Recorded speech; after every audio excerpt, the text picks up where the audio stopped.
नमस्कार, स्वागत है आपका न्यूज़ 10 इंडिया की खास पेशकश में। बदलाव आदमी की जिंदगी का एक अहम हिस्सा है। पत्रकारिता में हो रहे लगातार बदलावों पर बातचीत करने के लिए आज हमारे साथ मौजूद हैं ऑल इंडिया रेडियो के एडिशनल डायरेक्टर जनरल राजशेखर व्यास जी। राजशेखर जी, एक जो है हम बदलते वक्त की पत्रकारिता के मुद्दे पर हम बातचीत कर रहे हैं। टेक्नोलॉजी बदल रही है, पत्रकारिता बदल रही है, काम करने का तरीका बदल रहा है, लेकिन बावजूद इसके देश के प्रधानमंत्री पीएम मोदी तमाम टीवी चैनल्स छोड़कर ऑल इंडिया रेडियो पर ही मन की बात करने आते हैं। इसके पीछे की वजह आपसे हम जानना चाहेंगे। ये आपने बहुत महत्वपूर्ण सवाल उठाया। ये यहीं से आपको हमारा फर्क समझ में आएगा।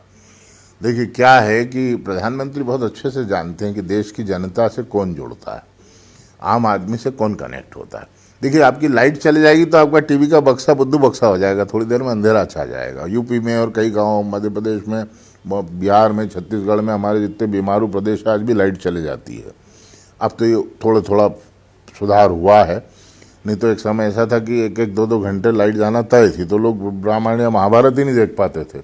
बुनियादी हम लोग ही चले जाता था, मिस हो जाता। टेलीविज़न के साथ ये संभावना है लाइट जाने की। लाइट गई नहीं, गांव में अभी तक पूरी तरह लाइट पहुंची नहीं, पहुंची है तो ठीक से आती नहीं है।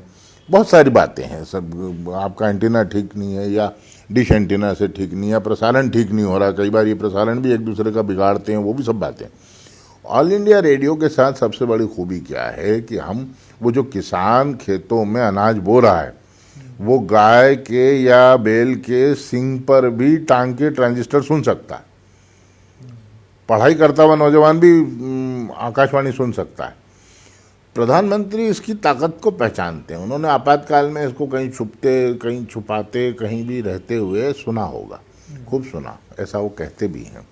तो आकाशवाणी, उन्हें मालूम है कि आम जनता का हथियार है। एक गरीब से गरीब आदमी 70 रुपये का ट्रांजिस्टर खरीद सकता है।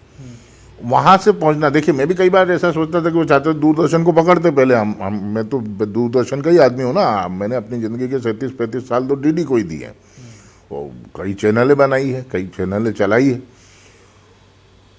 प्रधानमंत्री दूरदर्शन पे आते और हमको खाली ऑडियो ले लेते। हम कितना आसान था हमारे लिए, आवाज़ ही तो लेनी थी, वो वाणी। लेकिन प्रधानमंत्री ने रेडियो चुना है। अब देखिए, ये बड़ा भारी प्रयोग है।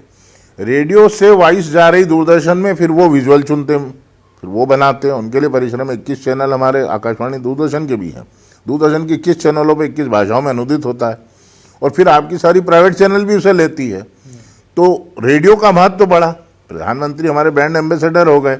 आकाशवाणी को लोग समझ रहे थे कि मर रही है, आकाशवाणी पुनर्जीवित हो गई, और इस समय दूरदर्शन से ज़्यादा लोकप्रिय है। हमारे लिसनर्स ज़्यादा हैं। मैंने दूरदर्शन में 35-37 साल दिए, और आज मैं आपसे कह सकता हूँ कि देखिए, मान लीजिए मैं मध्य प्रदेश जाता हूँ एक पल के लिए, तो भोपाल में हमारा दूरदर्शन का एक केंद्र है, अमित, और इंदौर में एक छोटा सा स्टेशन है, जीवित है, एक तरह से मृतप्राय है, रायपुर है।